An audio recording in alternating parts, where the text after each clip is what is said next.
Everybody, this is Alex on the left, Tillman on the right. I'm Elliot, and welcome to Where's the Line? Today we're doing a more of a rapid fire question format.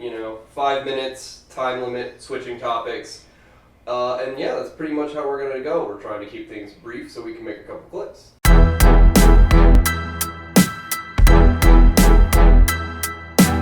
And so my questions for you, I essentially wanted to know, when did the Constitution officially become for all people, Right. or for everyone?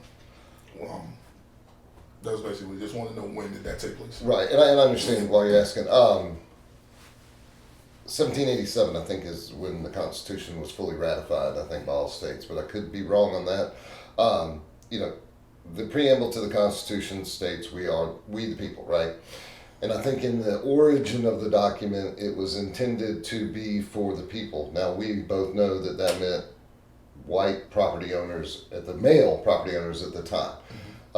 And looking at the frame of reference and context that they had historically, that's what they knew. Coming from European country, mostly England, over here, that was the concept. Now, very quickly, amendments were made and articles were added to the Constitution. So from its inception, I think it was designed to be for all people. Now, socially, culturally, morally, there were opportunities to make adjustments from slavery, and the abolishment of that, the rights, women's rights, civil rights, abortion, LGBT plus legal rights in terms of marriage and benefits. All of that was worked into the Constitution, and I think, it established also the three equal branches of government that govern how the Constitution grows: malleable, flexible.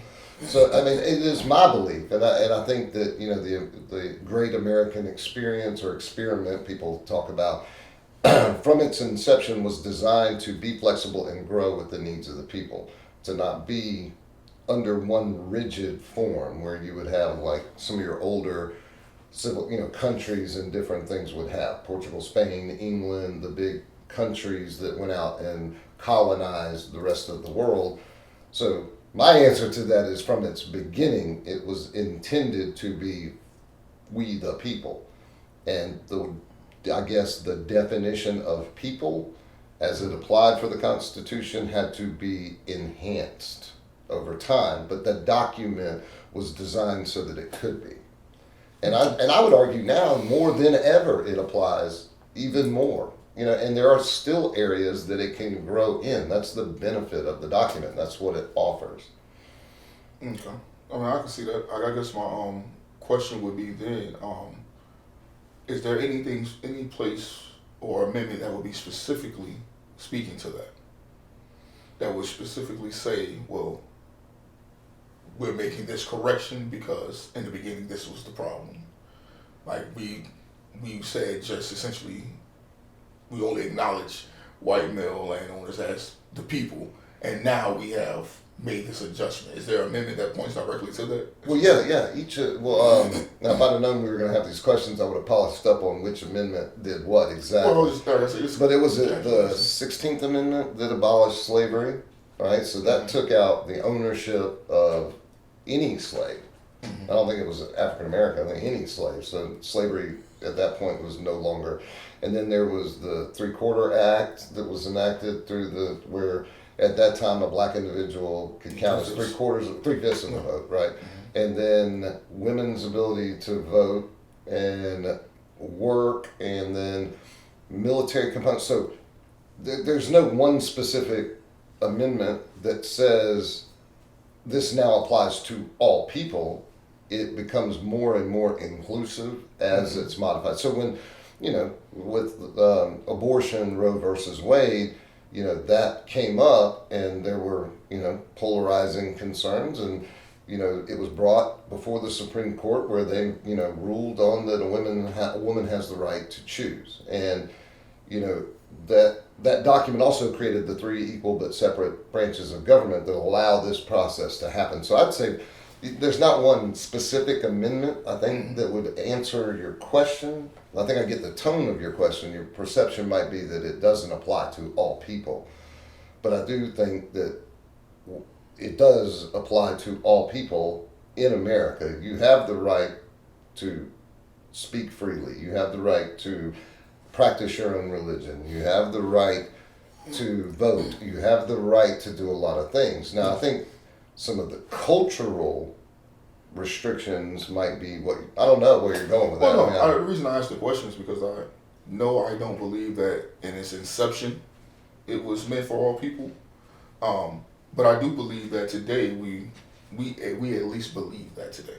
Yeah. And I was wondering if there was something official that took place where we put in there that's saying like, hey, this was a mistake. We're changing it because it was a mistake, and acknowledging that mistake. Yeah, I don't think or that, it's just something that over time, because these amendments were made, we all just came to an agreement essentially that it's for everybody today. And I don't think there's specific language anywhere that I recall in any of the amendments saying we screwed this up. Well, would you be for that? I would have to think about that. Okay. Go ahead, Elliot. All right, so now we're moving on to my topic. Okay.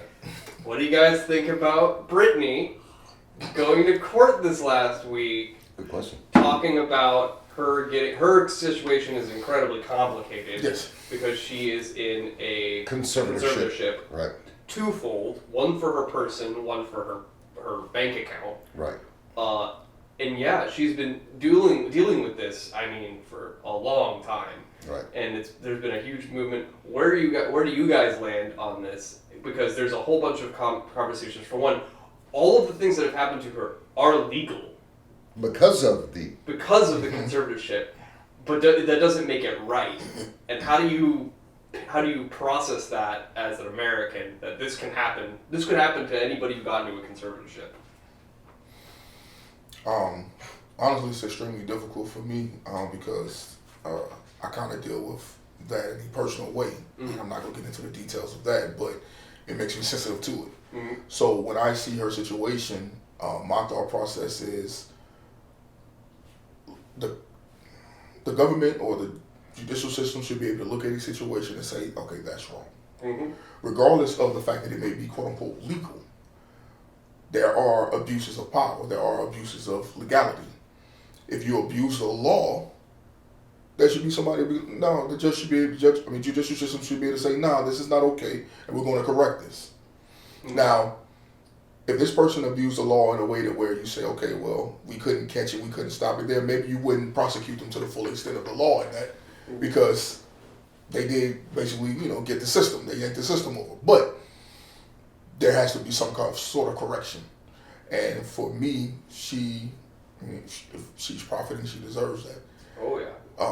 To say so over her own person, like this. birth control. These are things But then how messed up is that? Because how do you approach the legal system without a lawyer? She can't pay for a lawyer because of the conservatorship. Correct.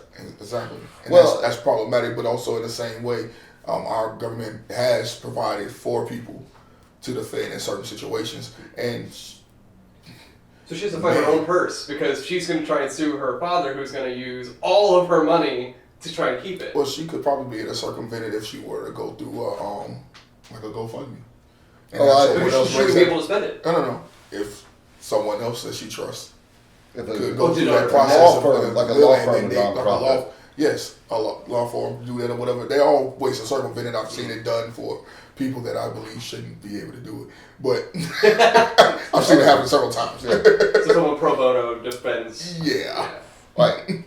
Well, there's two fundamental questions there. Do I agree with what Britney Spears is dealing with right now? No. Do I agree that people need conservatorship and guardianship? Yes. Yes. Okay, because there is mental illness and so forth, and there was a time in her life where it was obvious that she was struggling. Mm-hmm. And now, is her father, I don't understand the family dynamics of that. The dad, is he just living a billionaire's life off his daughter's performances? There's like testimony about how she was forced to work, which is also very unusual for a conservatorship. That she was not allowed to change her schedule. She couldn't go places without her father's direct permission. She couldn't see her kids. Yes, and she was married to the trailer park dude who she felt actually was in love with, the country, just a good old boy. And then,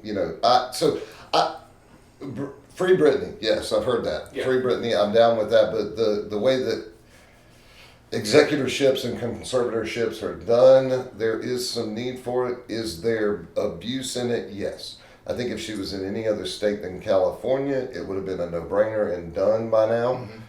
But a judge has not ruled yet. He didn't rule. This was all evidence gathering. Right. He didn't rule yet. So, and I feel like she's demonstrated, even if she's a little quirky and out there, and hell, if you live that life, you're gonna be. I mean, Tom Cruise is batshit crazy to me too, and nobody conservatizes him. Well, but that's what I was gonna say. That's the thing with Britney Spears as well, is that you gotta understand that she's been in this life her entire life, essentially, since childhood. She was a Disney kid, right? Yeah. Yes. So her parents have always essentially enslaved her. People may not want me to say that or look at it that way, but I'm down with that. It's almost like from from a child, you essentially made her a slave. You made her your little prophet, and you have continued to push this. And once you got into the conservatorship, the fact of the matter is that I think you could argue that they drove her to whatever substances and whatnot, substances or mental illnesses that she have. That she possessed right now. I agree with that. And then it'd be hard to prove. For them that, of course, it'd be very difficult to prove. But for them to have sole power over her and still be able to push that is ridiculous to me. I think if you I think that common sense should prevail, hopefully, over a law in some situations. I agree. It's also so weird because I don't want to get pulled into the drama of it all, but when the only part that you see from like the father, because I'm curious of what kind of parent could do this. The only thing you see is from his like legal team saying he just loves and misses his daughter, and it's like, okay, dude, but like I heard Britney talk bad about you. Where I need to hear you make me feel different, because otherwise I think you're a monster. I agree. And when he can tell her not to. If she wants to stop taking birth control, she can't quit taking her birth control, or vice versa. She can't go. No, she has an IE. She wants to get it removed. Yeah, and she can't get married without his permission, and she can't. At that point, even if she goes to a doctor, she can't be like doctor. Not even that she can't even get there for one. But she has to. She goes to the doctor can't do anything that she asks. Because there has to be a release of information to the father who makes ultimately the decisions. Mm-hmm. Yes. The doctor go to, hey, daddy. So, to answer your question, Britney, let's get her freed from this idiot and move on. And he's made enough money off of her. Yeah, and that's my personal viewpoint. Even though I don't, like I said, I'm not the person who has enough information to say that he actually is doing all of these things. But it sure looks if she needs help, if she needs some guidance still, I just feel like it's a better way of doing it than the situation that she's in where she has zero control, or say so. I agree. Man, we're 2 for 3 on agreeing totally, right? So we agreed on Nike and we agreed on Britney. So Alex, I think we're back to you. Cooler heads prevail. Yeah, right. Well, and that's been my point all along. Is more often than not we agree than disagree. Significantly more. The Constitution stuff, it's more nuanced, right? Well, this is real conversation, and it does bring in social context. I liked your question because there is that question about the Constitution and how it applies today. That's a good discussion that probably could go further. The Nike thing, to me, at some point you align either with America or with Nike. And I think you have to defend the Chinese influence and so forth here. Your answer would be they're going to sell shoes to whoever buy them. Michael Jordan said that, right? Democrats and Republicans buy shoes and whatever. And Britney, I think anybody with a heart would say, How could you not? I mean, just say, let the girl do her thing, Or a woman now. Yeah. She's no longer a girl. Yeah, we all see her 40s. as, I know, we all see her as, easy, I'm in my 40s now, so. Right. Still, well, that's an adult, right? Still. Yeah. Well, not me. You're an adult. And I behave as an adult sometimes. On paper, yeah. Technically. Maybe you need to be in a conservatorship, keep you under control. Don't give anybody any ideas. Yeah, definitely don't do that. You don't want me to bring up any of that discussion. And kind of rolls along maybe with what we're talking about a little bit. I am curious about both of y'all's opinion on the state of Christianity in America. Okay, now I'm a believer. I don't align with any specific denomination, so I don't want to get into that part of it. I am a Christian, and the definition of the word Christian is to be Christ-like. So to follow the principles and teachings of Christ, the New Testament, reflecting on the Old Testament as historical components, and using that as a guiding light. I wore this shirt specifically for that statement too, and and our country was built on, one could argue, Christian principles, more highly influenced by the Catholic Church at that time than the Protestant components potentially, but we had a lot of Freemasons, and America really was, the reason they came here was to get away from the Anglican Church, the English Church. So there was Protestant or Protestant, they were protesting against the church. Mm-hmm. So a country that was founded on those principles, where is the state of Christianity today? Man, you have 2 minutes. like that's good. Good luck. You and God, man. Get it. I mean, I have a lot of different viewpoints on Christianity, religion in general.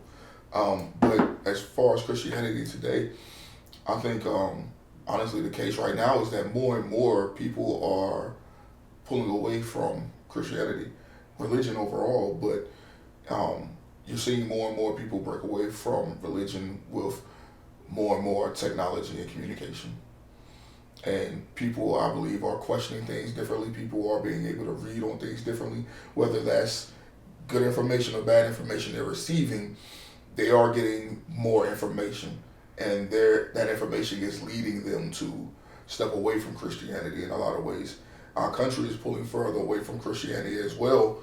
And to be honest, I was in 6th grade, I believe, the first time I questioned the idea of in God we trust, or that all of us one nation under God, or one nation under God. And pledge. Yeah. I felt like that didn't make any sense to me when I was forced to say it in the 6th grade, and I remember writing a paper about that because I was like, well, my guy over here to my left, he's Buddhist, and why is it that he's being forced to stand up and say the pledge, where it's talking about Christianity, and he doesn't believe in that? And he's like, well, he's saying the pledge because of America, and he can mean it to his own God. Well, what if it's multiple gods? What if it's this? And I just had a lot of questions then. And to see that all these years later, it's really getting to a point of there's being a large vocal group now starting to question these things and feel they need to step away. Now, I do honestly, from my heart, feel that a lot of that is about just wanting to do what you want to do. And if you're raised Christian, there's certain guilt that you feel for almost everything that you do that brings you joy, essentially. And so you want to get that off of your back, and so you just say it's not real, and that helps you rid yourself of that guilt. But I don't know. That's some of my viewpoint on it as a whole. All right, so I've got a lot of opinion on this. So I think that Christianity is is by and large going down in popularity, and I think that is a good thing, because I think that institutionalized Christianity causes a lot of harm to people, because it divides up into 2 sections in my mind. There are the good Christian people who follow by what I would consider good Christian principles, and there are bad Christian people who who on the face of it follow those beliefs. And so the people who, they raise their kids and then their kids are incredibly messed up and they go, oh, well, all you needed to do was follow Jesus harder. Well, that doesn't really help me, does it? Now, when you've got people who are like, look, let me raise my kid like a child that I love and accept them no matter what they do, and I will introduce them and not institutionalize them, basically make it so they have to believe that this, otherwise they're not my kid. That's a toxic mentality that I think is pervasive through a lot of different people's families. Mm-hmm. And it's not just that doesn't pertain just to Christianity. Say, I would apply that to across the board to any human being that would imprint their values onto another person that they're supposed to love unconditionally. Right. So what we're really talking about is Elliot's parental issues, not No, Christianity. I'm talking. But it's not just my family. My experience is not unique. And honestly, I could speak to that as well because I feel like I was raised. Today, I would say I was raised in a cult. Raised what? In a cult. A cult. In a Christian cult is what I would say today. And I would feel like that's appropriate for many different people as well. Today, that's what I would say. And because the church that I was raised in is not like all other Christian churches. So I'm not saying it because it was Christianity. Right. I'm saying because of the specific church. Right. So much so that when I went to the church as a kid, I learned all these things and the way that they progress and the way they handle business. Cool. I stopped going around 15. I went back to this church about 2 years ago, and 30 plus, of course. So when I go back to this church, and I immediately was like, okay, I think when I came in with my wife, first I said, I think I'm in the wrong place because the dynamic of people had changed. Right. And then I recognized, okay, well, there's certain rules and regulations that y'all are not upholding, that y'all were upholding then. So then I wanted to go talk to the leaders. Like, hey, what's going on here? Why did this change? Why are you allowing this? This is not God. Like, this is not Christianity. What are y'all doing? Because you all raised me to believe one way. And now, over the course of essentially 20 years, the church evolved and changed. So now it doesn't even look like Christianity to me or what I knew to be Christianity. And that's began my questioning and dissolving my own Christian beliefs, because to see how much the same church could change based on what's going on and trying to keep people around, thus keeping profit around, and so they changed. Like I said, the principles changed for them, but not for me. Yeah. And that's going to have to be where we wrap it up there, because this is No. where we're going. Just a quick reference. And I think both of you are bringing up excellent points that I think need to be talked about. Yeah. Because the question is about Christianity and faith, not familial practices, religion. I think religion, or the practice of religion in an institutional or church setting, no matter the denomination, I'm not putting a tag on any of it, has become the deterrent, because you're right. On Sunday morning, you got people who walk in holier than thou. By Sunday afternoon, God knows what they're doing, right? And the judgment and so forth that is perceived by younger, more open-minded, more educated through the internet or whatever, people find that to be very hypocritical. So, the old saying of Christianity is, just one generation from not existing anymore. I think in America there is something of a crisis for Christianity. You're right, the mega churches have moved in directions to try to appease the masses, to get the tide. And I don't have a problem with that. I don't have a problem with, there's an old Southern kind of thing about, if you go to this church, and you're a Methodist, and you go to this church and you're a Baptist, y'all can't like each other. It's almost like SEC football. It cracks me up. Yeah. Like, you can't like them because they're that. I'm like, what is that about? Oh, don't like Jimmy, he's Catholic. Right, yeah. I mean, I don't care where you meet God, go meet God. If that's in your field, in your back room of your house, if that's at a church. And I think that's where we're seeing the internet churches and these small other non-denominational churches are beginning to grow, and the message is out there. I would agree with both of y'all that the health of Christianity in today's America is in jeopardy. Oh, it's a crisis, Yes, for sure. I agree. Because I think you even have situations where you have these people who believe so strongly that they'll do things that I would find inherently hypocritical or sinful. Example that I know is a controversial one is the people who protest outside abortion clinics. There are some very sinister tactics that they do to these women that are already in a very difficult position in their lives. Yep. Like a guy who has a doctorate in theology will stand there in scrubs, and women will pull up and they'll assume he works there, and he'll say, "Oh, I'm Doctor blah blah blah. Oh, you need to go to the hospital right there. I'll go with you." And then all of a sudden, this woman who has this guy has no reason to be there except for the fact that he's protesting, is now going to try and convince this woman to no longer have an abortion. I find that inherently deceitful. Yes. Because he's not telling her he's not a medical doctor, he is a religious doctor. He has a doctorate in religion. I find that. I mean, I think in that situation you're talking about extreme, and but they happen. Well, no, I know, and those are the ones. It's kind of like every other thing gets exploited over the internet, and then that's what people see, and it turns them away from Christianity. I think, whatever your faith is we do need to realize. I mean, we've said this before. The principles of Christianity, it's kind of hard to say it's bad.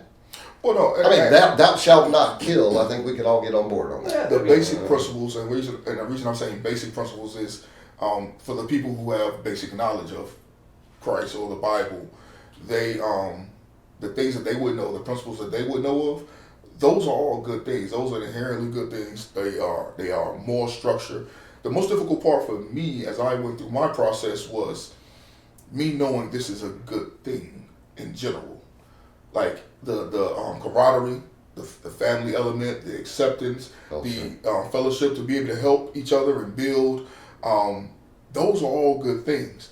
To also recognize the things that you shouldn't do, even if you don't want to call them sin. If you're doing these things, they're going to 9 times out of 10 result in bad things in your life. Yeah. So the basis is great, but the manipulation that works around that is devastating. The principles but the practice is yes. And that's the problem. And I had to share this a couple of times with some friends. Is telling them, hey, you have to separate people. Essentially, you have to separate these people from the actual principles. You can't expect that each individual person to be perfect because they're within the church. Well, you can't even expect the preacher to always conduct himself in the perfect manner or to be the perfect way. You have to be here for yourself, which has led to not only myself and people I know of, but many of people just trying to find alternative churches, essentially. Where it's like, hey, I still want to read the Bible, I still want to believe in God, but I don't want to be part of all this extra that comes about. To where you wind up sitting in your home by yourself studying the Bible with just your wife and kids. Yeah. I totally agree with that. But from what I know of faith, and I'm not going to quote a lot of stuff, put not your faith in man is what it says. So, your faith should be in your belief, Christ, right? And important to point out that we all fall short of the glory of God every day. We all are sinful. We talked about this before, that we're fallen in the flesh. We will resort to primitive components. You use the wolf pack kind of things, or if someone finds that doing bad benefits them in some way, socially, financially, emotionally, they may continue to do it. What is the Old Testament refers to a plumb line. Do you know what a plumb line is? It's you hold, like in the old days, they would put a rock on a string and it would hang straight down, and that gives you straight, right? And then they would have a bowl with a line, and it would show them level. And the way that they would build, in the Old Testament, build rock walls is they would have a plumb line, so it would hang. If all the rocks touched that line, you knew it was straight up and down, it wouldn't fall over, right? And so the reference there is that what is the plumb line by which you measure yourself? Is that likes on Facebook? Is that interactions on YouTube and subscriptions? Or is that by some doctrine or principle that you pull from what you have accepted as what you're going to believe? And I think if we spent more time thinking about our own plumb lines, like what you're advising people, do you. Don't necessarily allow, you can attend church because you benefit the fellowship and everything else, but do you and set your plumb line. If we set our plumb line at Christ, we're going to fall short. But if we set our plumb line at a Facebook like, where are we going to end up, right? And so that's where a lot of that makes me question the health of Christianity today. And for me, that I would want people to know that it is time to reinvest in that. I think countries that, our country in particular, in moments of crisis, post-pandemic, the social unrest that we have, people tend to turn back to faith. out of the other side of that. And I hope that we do that and that we can all model what you're talking about. And Elliot, what you're talking about, pointing out that that's bad. Whatever that behavior is bad. That is not what Christ would do. And the Christian faith can be inclusive. It is not exclusive by nature. And I think it's funny that most people, when they have this pointed out, I think the example that you said last week was where maybe a few weeks before, but it was basically somebody who has a problem with the identity of their child. You know, their child is gay or trans or any of the any non-mainstream Christian ideas, right? They're like, fix my kid, and you're like, the problem's not with the kid, the problem's with you. Correct. I feel like most people, when they're confronted with that, can handle that, but I don't feel like a lot of people put that looking glass up to want to like invest themselves investigate themselves. No, it's not the nature of people to self-evaluate. Yeah. Whatsoever. That's something because I'm right. Yeah. Well, I'm very capable of convincing myself I'm right about anything. Mm-hmm. That's why I hope my plumb line stays out there to help me be wise and give you something to check. Right, humble enough, not prideful, but humble enough to say, okay. And I know we've gone over on this one, but it's a good point. Necessary. We kind of been trying to get to this a bit as well, and we'll do it more often actually. Well, more at least. But I guess I'll move on to the next. Yeah, all right. So Fast and Furious 9 came out now. I would rather talk about Quentin Tarantino than that. Don't know exactly how to phrase this or even ask the question, but what's going to happen is this 4th of July will probably be the first 4th of July that my family does not acknowledge at all. And it is something I've thought about a lot because I've always celebrated the 4th of July. I was one that would go to Stone Mountain almost every year. My dad would, and his boyfriend would take us to Stone Mountain. And we would, see the fireworks display. We'd see the whole story of the Civil War being told and all of that. And a lot because of those great memories is why we've gotten to that point where we're not going to celebrate this year. Why? Because number one, we were giving those memories. I was given those experiences, not being told the entire truth, not understanding what was actually taking place. For which? As a child, when I say I was watching the laser show at Stone Mountain, right? The Confederates. Yes, I had no idea what I was watching as a kid. I thought they did was 4 brothers. Yeah. 2 end up on one side of the war, 2 on the other side. Because this is how they tell the story. Mm-hmm. 2 on the other side of the war, mm-hmm. and they had to go to war, but they survived, and they had this great camaraderie, and this is how America was born, essentially. That's why everybody's friends now. Yeah, and so for years I didn't even recognize there was only 3 dudes up there, because the story tells you about the 4 guys that were brothers, essentially. Right. But anyway, the thought came to mind of, you know what? Because I don't feel that America was for me when the 4th of July take place, that it was for all people at that time, and we celebrated Juneteenth. We've been celebrating Juneteenth the last few years now, and I feel like that day is a time where more of us were. But I don't know when the exact date was, and that's kind of what led to my question to you. Yeah. Is because even though black people were released then, not all of them still were released, and there still were Native Americans who still were, being killed even at that point, or driven away. Up into the 1800s, yes. We had a trail of tears. And honestly, anytime I go through, like I said, when I'm studying, teaching my kids American history, this past year, I felt more for Native Americans than I felt for my own people. And I think about even where they're at today, I still feel for them. But I think that until I get to a place where I really do feel, because of officially they've made the changes necessary to acknowledge the wrongdoing, to acknowledge the loss, and to try to in some way compensate all the people that have been crushed by these things, all the generations that have been destroyed by these things. I don't feel very American anymore. Okay. Honestly. Okay. Can I maybe add some context to what Oh, of you're course. struggling with there? 1,000%. I think I understand what you're saying and how you feel. I think it's important to remember what July 4th, 1776 is. Okay, so it's not the Civil War. It's not all the struggles that America has had to become what America is today.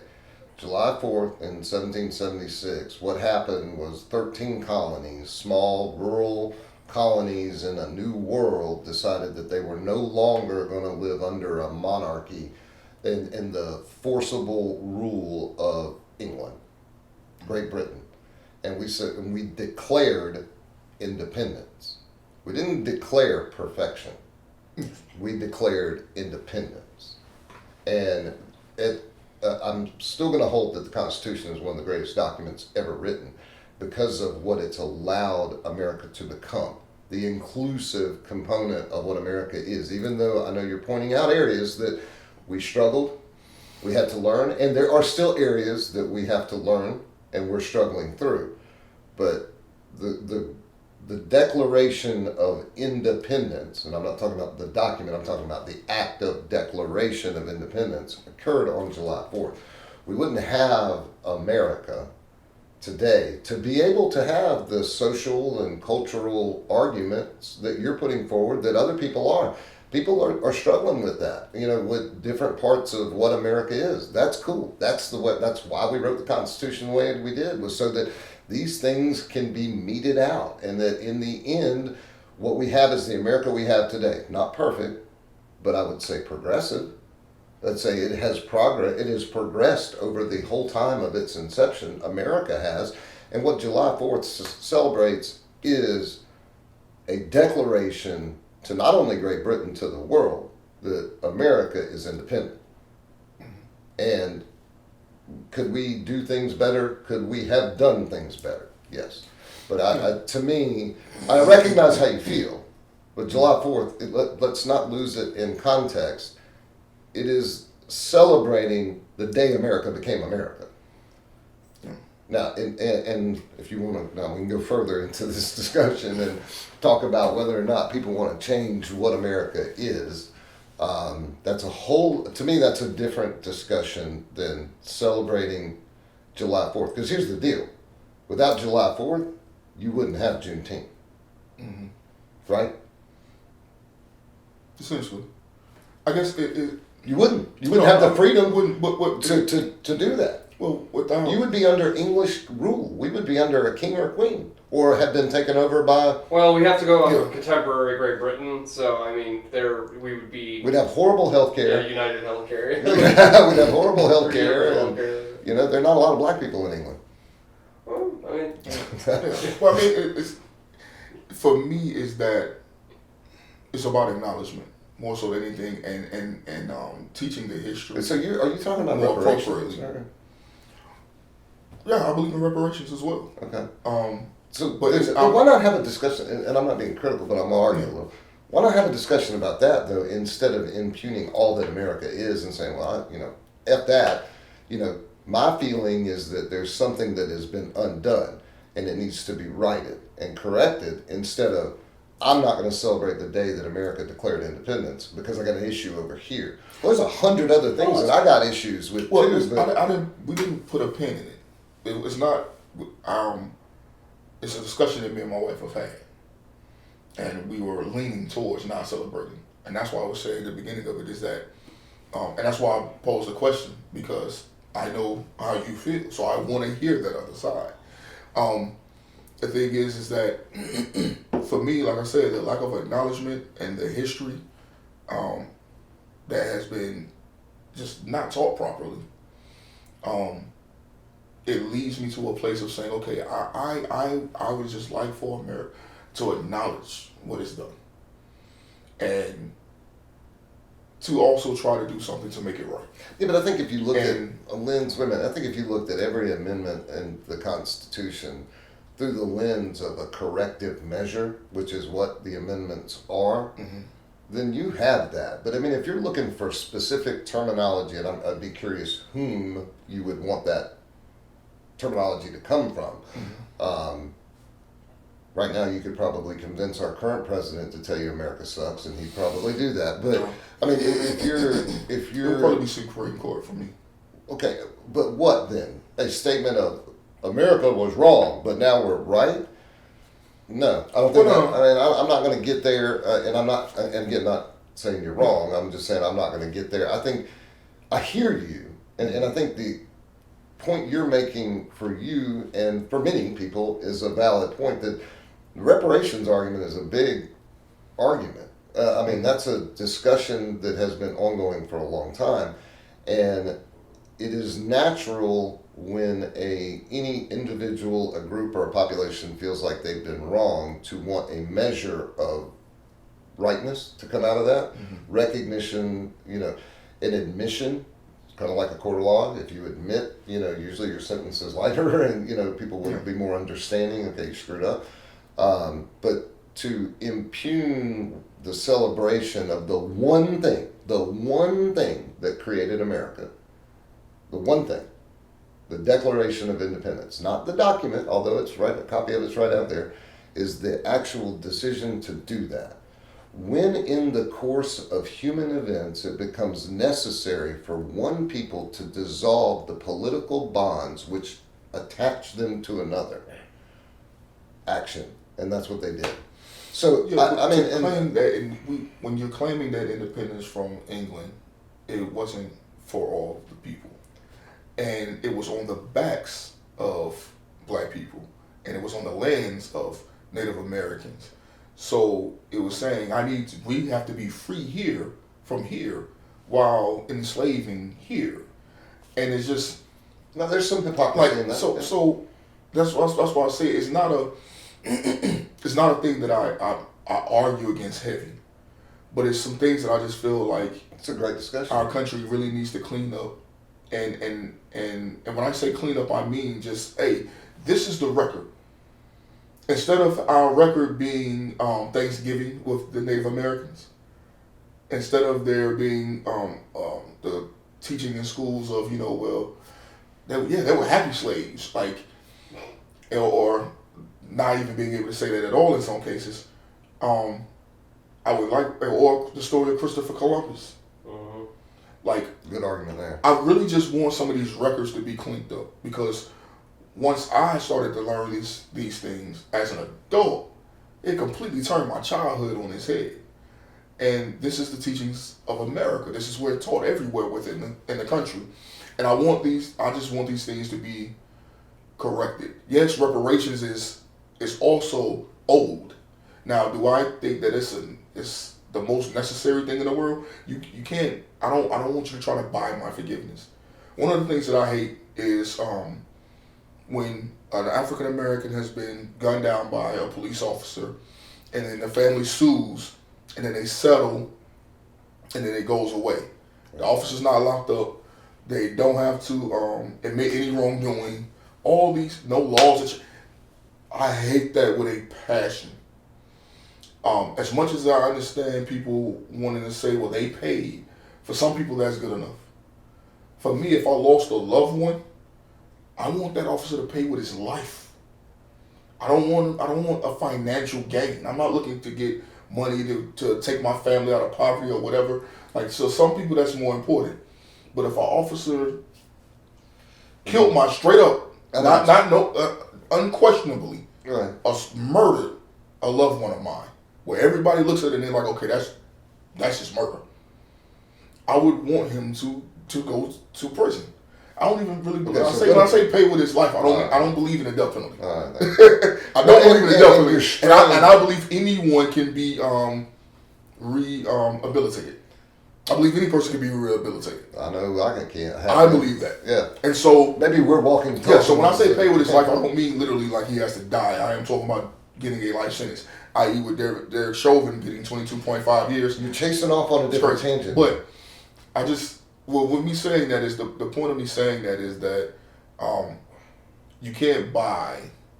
I don't believe you can pay African Americans to just forget it and let it go and be happy. or you shouldn't even try to just pay it off.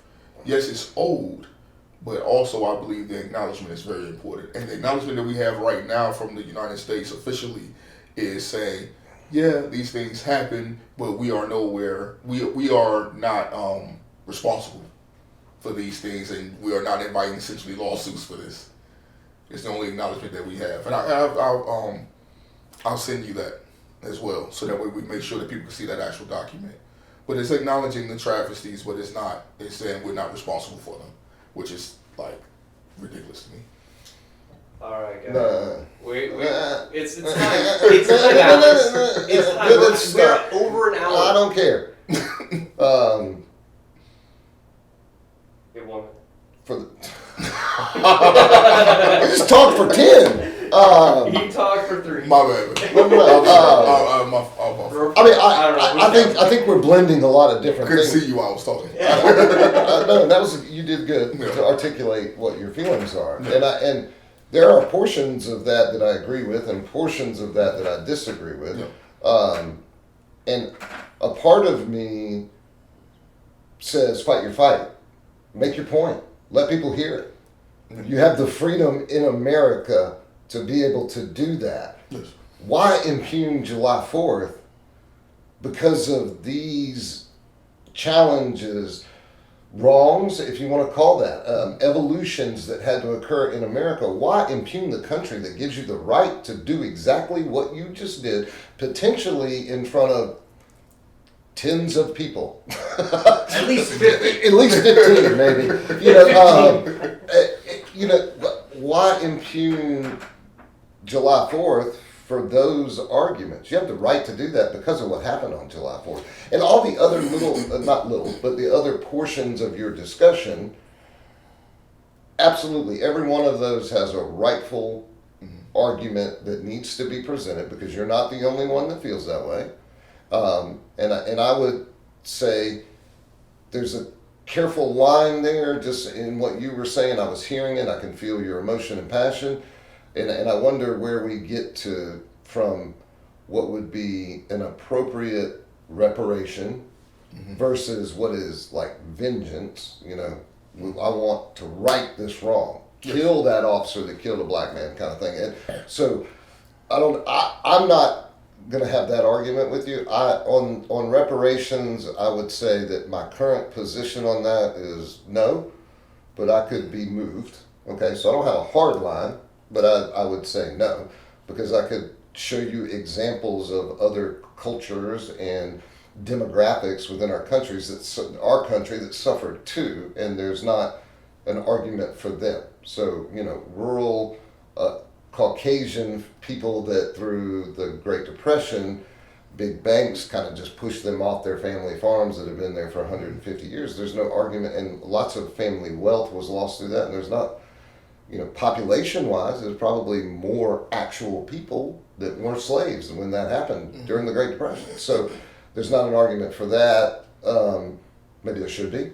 People could trace back their lineage and say this happened then because of the manipulation of the stock market and the banks failing, whatever. I don't know. I think there's a broader discussion there, and I would be fine having that. But again, your original question was about deciding whether or not to celebrate July 4th. Now, you and your family, you can do whatever you choose to do, but I would hope that you would maybe consider looking at it through the lens that because of what happened on July 4th in 1776, you do have the right to have all of these conflicts with America as it was originally founded, is currently acting. The lack of what you're saying is accountability. My argument might be each amendment in and of itself is a statement of inaccuracy or failure to think of this. The origin of America at the time that it was done in a bad context, I think, is not a false argument. I think it's a difficult argument because culture at that time was that. There were enslaved people around the world, and not only black people, Middle East, China, the Asian, etc. So slavery was a part of the development of civilization for a long time. I don't know that means that America was founded wrong. It was founded as free as it could be for the time and given a document that let it grow into what we have today. So, all those, I would hope that you would look at it maybe through that lens. I feel the passion of what you're talking about. And I'm not a black man in America, so I cannot empathize. I can try to sympathize and understand, but I cannot empathize with what you feel about some of those points. I can't. Mm-hmm. I can't get to where you are emotionally and experientially, but I would hope even with that challenge, that pain, the difficulties as you perceive them, as you've witnessed them, as you've experienced them, that the reality is that America gives you the right to be able to fight that fight. I agree with that. And I think if we look at it that way, then July 4th, we're celebrating the creation of this country, which imparts freedom to everyone as best we can in a progressive way, not a perfect way. Yeah, I agree with that. All right. Perfect way. Sorry, I'm not cutting you off. I just think that if we look at it that way instead of like a hard, because of this, screw America. That's where I get squirrely, because if it wasn't America, you wouldn't even have the right to say that. If you go over to China and you say screw China, they lock you up. Well, hey, Tillman got 4 minutes. You had to get 7. I get it. Anyway, thank you everybody for watching. Well, don't forget to leave a like and subscribe if you feel like it. Leave a comment below the video. Free Britney. Everyone have a good one. Closed with that. Free Britney.